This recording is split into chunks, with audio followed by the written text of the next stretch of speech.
Ration ടോക്സിന് അടുത്ത വീഡിയോയിലേക്ക് സ്വാഗതം.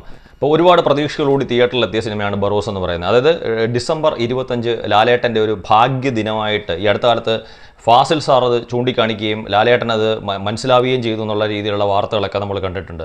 അപ്പോൾ ആ ഒരു ഡിസംബർ 25 തന്നെയാണ് ബറോസ് എന്ന് പറയുന്ന സിനിമയുടെ റിലീസിന് വേണ്ടിയിട്ട് അവർ തിരഞ്ഞെടുത്തതും. പക്ഷേ നിർഭാഗ്യവശാൽ ബറോസ് എന്ന് പറയുന്ന സിനിമയ്ക്ക് അല്ലെങ്കിൽ ബറോസ് എന്ന് പറയുന്ന സിനിമയ്ക്ക് ഒരു വലിയ രീതിയിലുള്ള ഒരു കളക്ഷൻ നേടിയെടുക്കാൻ സാധിക്കുന്നില്ല എന്ന് മാത്രമല്ല, ഒരു കനത്ത ഡീഗ്രേഡിംഗ് ആണ് ആ സിനിമ നേരിട്ടുകൊണ്ടിരിക്കുന്നത്. ഇപ്പം മമ്മൂക്കയുടെ ലാലേട്ടൻ്റെയോ സിനിമകളുടെ വ്യത്യാസമില്ലാതെ തന്നെ നമുക്ക് പറയാം. ഇപ്പം എനിക്ക് തോന്നുന്നൊരു പക്ഷേ ലാലേട്ടൻ ആദ്യമായിട്ട് സംവിധാനം ചെയ്യാൻ ഉദ്ദേശിച്ച് തിരഞ്ഞെടുത്ത കഥയ്ക്കകത്ത് വന്ന ഒരു പിശകാണെന്ന് എനിക്ക് തോന്നുന്നത്. കാര്യം ലാലേട്ടൻ്റെ പ്രേക്ഷകരെ മനസ്സിലാക്കുന്നതിൽ അദ്ദേഹത്തിന് വന്ന വീഴ്ചയാണ് ബറോസ് എന്ന് പറയുന്ന സിനിമയ്ക്ക് ഇന്ന് നേരിട്ടുകൊണ്ടിരിക്കുന്ന ഏറ്റവും കടുത്ത ഡീഗ്രേഡിംഗ് എന്ന് പറയുന്നത്. അല്ലെങ്കിൽ അദ്ദേഹത്തിൻ്റെ ഫാൻസുകാരുടെ ഭാഗത്തുനിന്നുണ്ടാകുന്ന ഒരു പ്രതികരണം. അതിൻ്റെ ഏറ്റവും വലിയ കാര്യം എന്ന് വെച്ചാൽ ഞാൻ മുമ്പ് പറഞ്ഞ കണക്ക് ലാലേട്ടൻ്റെ മാസ് കഥാപാത്രങ്ങളെയാണ് അവർ കൂടുതൽ സ്നേഹിക്കുന്നത് അല്ലെങ്കിൽ ഇഷ്ടപ്പെടുന്നത്.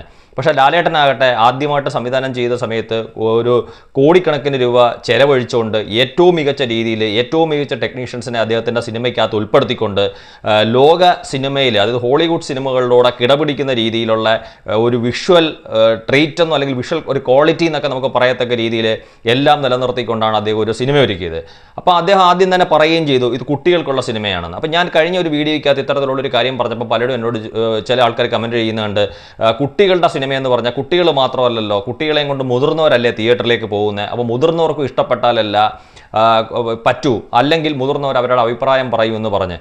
അപ്പം ഞാൻ പറയുന്നത് ഇപ്പം കുട്ടികളുടെ ഇഷ്ടങ്ങൾ നോക്കുന്ന മാതാപിതാക്കളുണ്ട്. അവിടെ ചിലപ്പം മാതാപിതാക്കളുടെ അല്ലെങ്കിൽ മുതിർന്നവരുടെ ഇഷ്ടത്തിനായിരിക്കത്തില്ല താല്പര്യം. കാരണം നമ്മുടെ ഇഷ്ടത്തിന് നമുക്ക് ഇഷ്ടമുള്ള സിനിമകൾ നമുക്ക് എപ്പോൾ വേണമെങ്കിലും പോയി കാണാം, അതിനൊന്നും യാതൊരുവിധ ബുദ്ധിമുട്ടുകളും ഇല്ല. പക്ഷേ കുട്ടികൾക്ക് ഇഷ്ടപ്പെട്ട ഒരു സിനിമ കാണാൻ നമ്മൾ പോകുമ്പം അല്ലെങ്കിൽ അവരെ നമ്മൾ കൊണ്ടുപോകുമ്പം ഇപ്പം ഒരു സിനിമയാവട്ടെ അല്ലെങ്കിൽ ഒരു എക്സിബിഷൻ ആവട്ടെ അല്ലെങ്കിൽ മറ്റ് ചില കാര്യങ്ങളാവട്ടെ, അവിടെ കുട്ടികളുടെ താല്പര്യത്തിന് മുൻഗണന കൊടുത്തുകൊണ്ട് കൊണ്ടുപോകുന്ന അച്ഛനമ്മമാരുണ്ട്. അവിടെ നമ്മുടെ ഇഷ്ടത്തിനല്ല അവിടെ പ്രാധാന്യം എന്ന് പറയുന്നത്. കാര്യം അവർക്ക് കാണാൻ താല്പര്യമുള്ള ഒരു സിനിമയാണെങ്കിൽ അവരുടെ മനസ്സോടുകൂടി കണ്ടോട്ടെ. നമുക്കിപ്പോൾ തിയേറ്ററിൽ നിന്ന് ഇറങ്ങിപ്പോകാനൊക്കത്തില്ല, നമുക്ക് അവരോട് തിയേറ്ററിൽ ഇരിക്കാനേ പറ്റത്തുള്ളൂ. നമുക്ക് താല്പര്യമില്ലെന്നുണ്ടെങ്കിൽ വേണമെങ്കിൽ സൗണ്ട് കുറച്ച് വല്ല മൊബൈൽ ഫോണിൽ നോക്കിയിരിക്കുവോ അല്ലെങ്കിൽ ഈ പറഞ്ഞ കവിട്ടിരുന്ന് ഉറങ്ങുകയോ ഒക്കെ ചെയ്യാം. നമുക്ക് താല്പര്യം ഇല്ലെങ്കിലാണ് ഞാൻ പറഞ്ഞത്. കാര്യം ഞാൻ പറഞ്ഞത് അങ്ങനെയൊന്നും ചെയ്യണമെന്നല്ല ഞാൻ പറഞ്ഞത്, കുട്ടികളുടെ ഇഷ്ടത്തിനാണ് മുൻഗണന കൊടുക്കേണ്ടതെന്ന് ഞാൻ പറഞ്ഞത്. അപ്പോൾ ലാലേട്ടനും അത്തരത്തിലുള്ളൊരു സിനിമയാണ് തിരഞ്ഞെടുത്തത്. എനിക്ക് തോന്നുന്നു ഒരു പക്ഷേ അദ്ദേഹത്തിന് ഇപ്പോൾ തോന്നുന്നുണ്ടായിരിക്കും ഇത്തരത്തിലുള്ളൊരു സിനിമ ആയിരുന്നില്ല പ്രേക്ഷകൻ്റെ മുന്നിൽ വെക്കേണ്ടതെന്ന്. കാര്യം ഒരു മാസ് രീതിയിലുള്ള ഒരു സിനിമയായിരുന്നു അദ്ദേഹം പ്രേക്ഷകൻ്റെ മുന്നിൽ വെച്ചിരുന്നെങ്കിൽ ഒരു പക്ഷേ ലാലേട്ടൻ എന്ന് പറയുന്ന സംവിധായകനെയും ആൾക്കാർ കാലങ്ങളോളം ഓർത്തേനെ ലാലേട്ടൻ്റെ ഏറ്റവും മികച്ച ഒരു സിനിമയായി മാറിയനായിരുന്നു. കാര്യം ഈ ഒരു തരത്തിലുള്ള ഒരു വിട്ടുവീഴ്ചയും ലാലേട്ടൻ്റെ ആദ്യത്തെ ഒരു സിനിമയാവുമ്പം അതൊരു സംവിധായകൻ എന്നുള്ള രീതിയിലുള്ളൊരു സിനിമയാവുമ്പോൾ ലാലേട്ടൻ ഒരു വിട്ടുവീഴ്ചയും ചെയ്യാത്ത രീതിയിലായിരിക്കും അത്തരത്തിലുള്ളൊരു സിനിമ ഒരുക്കുന്നത്. ഈ പ്രാവശ്യം അദ്ദേഹം അങ്ങനെ തന്നെ ഒരുക്കി വെച്ച്, പക്ഷേ കുട്ടികളെ സംബന്ധിച്ചിടത്തോളം നമുക്കറിയാം വലിയ കഥയൊന്നും അവരുടെ മുമ്പിൽ വെച്ച് കഴിഞ്ഞാൽ അവർക്ക് അത്തരത്തിലുള്ളൊരു കഥകൾ മനസ്സിലാവുന്ന പ്രായമല്ല. ഈ കുട്ടികളെന്ന് നമ്മൾ ഉദ്ദേശിക്കുന്നത് ഇപ്പം 15, 16 അല്ലെങ്കിൽ 12, 11 വയസ്സുള്ള ആൾക്കാരെ ഒന്നുമല്ല. കുട്ടികളെന്ന് പറഞ്ഞാൽ തീരെ ചെറിയ പ്രായത്തിലുള്ള ഒരു 3 വയസ്സോ അല്ലെങ്കിൽ 4 വയസ്സോ 5 വയസ്സോ അല്ലെങ്കിൽ നമുക്കൊരു 7 വയസ്സ് വരെയൊക്കെ ഉള്ള ആൾക്കാരെ നമ്മൾ പ്രതീക്ഷിച്ചാൽ മതി. അതിന് മേളോട്ടുള്ളത് കുട്ടികളാണെങ്കിലും അത്തരത്തിലുള്ള ആളുകൾക്ക് വേണ്ടി ആയിരിക്കത്തില്ല ഇത്തരത്തിലുള്ളൊരു സിനിമകൾ ഒരുക്കുന്നതെന്ന് പറഞ്ഞാൽ. കാര്യം ഇപ്പം നമ്മളൊരു നിയമവ്യവസ്ഥയിൽ തന്നെ നോക്കുമ്പോഴത്തേക്ക് 18 വയസ്സ് താഴെയുള്ള എല്ലാം കുട്ടികളായിട്ട് കണക്കാക്കിയാൽ പോലും അതിനകത്ത് തന്നെ ഒരു ഏജ് അവർ കണക്കാക്കും. ഇപ്പോൾ 7 വയസ്സിൻ്റെ താഴോട്ട് അല്ലെങ്കിൽ 7 വയസ്സിൻ്റെ മേളിലോട്ട് അല്ലെങ്കിൽ 12 വയസ്സിൻ്റെ താഴോട്ട് 12 വയസ്സിൻ്റെ മേളിലോട്ട് എന്നൊക്കെയുള്ള രീതിയിൽ എല്ലായിടത്തും ഉണ്ട്. പക്ഷേ നമ്മൾ നിയമപരമായിട്ട് പറയുമ്പോൾ 18 വയസ്സ് താഴെയുള്ള എല്ലാം കുട്ടികൾ. അപ്പം ആ ഒരു കുട്ടികളെന്നുള്ള ഒരു കാഴ്ചപ്പാടിലല്ല ഞാൻ പറഞ്ഞു. ഇപ്പം +1 പഠിക്കുന്ന കുട്ടിയോ അല്ലെങ്കിൽ 10th പഠിക്കുന്ന അങ്ങനെയുള്ള കുട്ടികൾക്ക് വേണ്ടിയിട്ടുള്ള സിനിമയല്ല ഇത്. കുറേ കൂടെ ഒക്കെ താഴ്ന്ന പ്രായമുള്ള കുട്ടികൾക്ക് വേണ്ടിയിട്ട് അദ്ദേഹം ഒരുക്കി വെച്ചിരിക്കുന്ന ഒരു സിനിമയാണ്.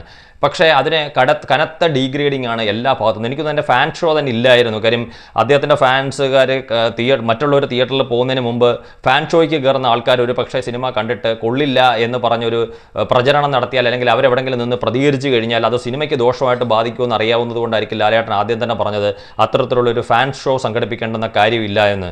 കാര്യം റിലീസ് ദിവസം എനിക്ക് തോന്നുന്നു ഞാൻ ഉൾപ്പെടെയുള്ള ആൾക്കാരൊക്കെ കണ്ടത് രാവിലെ 9:30 മറ്റൊരു ഷോ ആയിരുന്നു. അപ്പോൾ 9:30 അതിൻ്റെ ആദ്യത്തെ ഷോ എല്ലായിടത്തും കാണിച്ചു തുടങ്ങിയത്. പക്ഷേ ഞാൻ പറഞ്ഞ കണക്ക് സിനിമ ഒരുക്കിയിരിക്കുന്ന അല്ലെങ്കിൽ ഏത് തരത്തിലുള്ള സിനിമയാണ് ആർക്ക് വേണ്ടിയിട്ടുള്ള സിനിമയാണെന്ന് പോലും ചിന്തിക്കാതെയാണ് ഇത്തരത്തിലുള്ള അത്തരത്തിലുള്ള ഒരു കനത്ത ഡീഗ്രേഡിങ്ങുമായിട്ട് ആ സിനിമയെ മുമ്പോട്ട് പോയിക്കൊണ്ടിരിക്കുന്നത്. അതുകൊണ്ട് എൻ്റെ പ്രശ്നം എന്ന് വെച്ചാൽ അതിൻ്റെ ഒരു വേൾഡ് വൈഡ് കളക്ഷൻ ഇപ്പോൾ ലാലേട്ടനെ സംബന്ധിച്ചിടത്തോളം അദ്ദേഹത്തിൻ്റെ ഈ അടുത്ത കാലത്ത് അല്ലെങ്കിൽ ഇത്രയും മുതൽ മുടക്കിൽ വന്നിരിക്കുന്ന ഒരു സിനിമ തന്നെ ഫസ്റ്റ് ഡേ തന്നെ കേരളത്തിൽ നിന്ന് ഏതാണ്ട് 3,60,00,000 നേടിയെടുക്കാൻ സാധിച്ചുള്ളൂ എന്ന് പറയുമ്പം തന്നെ ആ സിനിമ എത്രമാത്രം ഒരു ഡീഗ്രേഡിങ് നേരിട്ടുകൊണ്ടിരിക്കുന്നു നമുക്കറിയാം. അല്ലെങ്കിൽ അതിൻ്റെ ഒരു തുടക്കമായിരുന്നു നമ്മൾ ആ സമയത്ത് കണ്ടത്. ഇപ്പോഴും ഞാൻ നോക്കിയിട്ടൊരു 3 ദിവസമോ 4 ദിവസമോ പിന്നിടുമ്പോൾ ഒരു വേൾഡ് വൈഡ് കളക്ഷനായിട്ട് സ്റ്റാഗ്നിൽക്ക് പുറത്ത് വിട്ടിരിക്കുന്ന 2.5 കോടിയോ മറ്റോ കളക്ഷനായി ഇതുവരെ അതിനെ നേടിയെടുക്കാൻ സാധിച്ചിട്ടുള്ളത്. ഇപ്പോൾ 100 കോടി അല്ലെങ്കിൽ 150 കോടി 200 കോടി എന്ന് പറയുന്ന വലിയൊരു ബഡ്ജറ്റിൽ വന്നിരിക്കുന്ന ഒരു സിനിമ ഇത്തരത്തിലാണെങ്കിൽ ഇനി ഇത്തരത്തിലുള്ളൊരു സിനിമ ഒരുക്കാൻ വേണ്ടിയിട്ട് മറ്റുള്ളവരും ഭയപ്പെടും. കാര്യം ഈ എന്നാൽ ചില ആൾക്കാർ ചോദിക്കും, വർഷങ്ങൾക്ക് മുമ്പ് ഇറങ്ങിയിട്ടുള്ള മൈ ഡിയർ കുട്ടിച്ചാത്തൻ എന്ന് പറയുന്ന 3D സിനിമ ഓടിയില്ലേ, അല്ലെങ്കിൽ ചില സിനിമകൾ ചോദിക്കാറുണ്ട്. പക്ഷേ അന്നത്തെ ഒരു കാഴ്ചപ്പാടല്ല ഇന്നത്തെ സിനിമയോടുകൂട്. കാര്യം അന്നത്തെ വിഷ്വൽസും ഇന്നത്തെ വിഷ്വൽസും തമ്മിൽ അല്ലെങ്കിൽ ഒരു സിനിമ ഒരുക്കുന്നതിനകത്ത് ഒരുപാട് മാറ്റങ്ങളുണ്ട് ഇന്ന്. അപ്പം ലാലേട്ടനെ സംബന്ധിച്ചിടത്തോളം ഞാൻ മുമ്പേ പറഞ്ഞ കണക്ക് തീരെ ചെറിയ കുട്ടികൾക്ക് ഇപ്പം മൈ ഡിയർ കുട്ടിച്ചാത്തൻ എന്ന് പറയുന്നത് ശരിയാണ്, അന്ന് അത് ഒരുക്കി വെച്ചപ്പം ആ ഒരു കാലഘട്ടത്തിൽ 2 കൈ നീട്ടി സ്വീകരിച്ചെങ്കിലും ഇന്ന് മൈ ഡിയർ കുട്ടിച്ചാത്തൻ തിയേറ്ററിൽ വന്നു കഴിഞ്ഞാൽ അത്തരത്തിലുള്ളൊരു കഥ ഇന്ന് തിയേറ്ററിൽ വന്നാൽ ഓടും? ഒരിക്കലും ഇല്ല. ഇപ്പം ഞാനിത് പറയുമ്പോൾ ചില ആൾക്കാർ വാദത്തിന് വേണ്ടി അല്ലെങ്കിൽ തർക്കിക്കാൻ വേണ്ടിയിട്ട് എന്നോട് പറയുമായിരിക്കും, ആ സിനിമ ഇപ്പോൾ റിലീസ് ചെയ്താലും അല്ലെങ്കിൽ റീ റിലീസ് ചെയ്താലും അല്ലെങ്കിൽ ഈ പറഞ്ഞ ഒരു റീമേക്ക് കൊടുത്താൽ പോലും അത്തരത്തിലുള്ളൊരു സിനിമ ഓടും വിജയിക്കും ഒന്നും സംഭവിക്കാൻ പോകുന്നില്ല. അത്തരത്തിലുള്ള സിനിമകളൊന്നും ഇവിടെ ഇനി ഈ കണക്കിനാണെങ്കിൽ ഒരു സിനിമകളും വിജയിക്കാൻ പോകുന്നില്ല. വെറുതെ തർക്കത്തിന് വേണ്ടി പറയാമെന്ന് മാത്രം.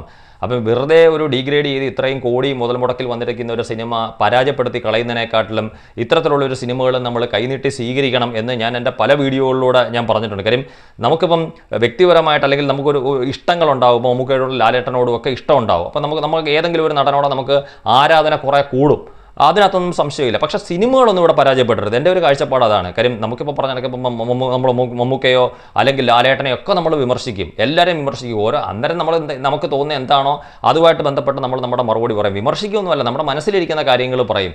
പക്ഷേ ഒരു സിനിമകളിലൂടെ പരാജയപ്പെടരുത്. ഇപ്പോൾ ലാലേട്ടൻ തന്നെ മലയക്കോട്ടെ വാലിബൻ ഞാൻ മോശം പറഞ്ഞിട്ടില്ല, അദ്ദേഹത്തിൻ്റെ നേരെന്ന് പറയുന്ന സിനിമയെക്കുറിച്ച് ഞാൻ മോശം പറഞ്ഞിട്ടില്ല. കാര്യം ഇതിനൊന്നും ഞാൻ മോശം പറഞ്ഞിട്ടില്ല. കാര്യം അത്തരത്തിലുള്ള സിനിമ മോശം പറഞ്ഞ ഒരു സിനിമയെ പരാജയപ്പെടുത്തി കളയാൻ വളരെ എളുപ്പമാണ്. പക്ഷേ ഇപ്പം മമ്മൂക്കയുടെ ലാലേട്ടൻ്റെയൊക്കെ സിനിമകൾ വലിയ രീതിയിലുള്ള വിജയത്തിലേക്ക് വരണം എന്ന് തന്നെയാണ് എൻ്റെ ആഗ്രഹം. അതുകൊണ്ട് ഇനിയെങ്കിലും ഈ പറഞ്ഞ കണക്ക് മറ്റുള്ളവരുടെ വാക്ക് കേൾക്കാതെ കുട്ടികളെ കാണാൻ താല്പര്യമുള്ള കുട്ടികളെ തിയേറ്ററിൽ കൊണ്ടുപോയി ആ സിനിമ ഒന്ന് കാണിക്കാൻ ശ്രമിക്കുക. താങ്ക്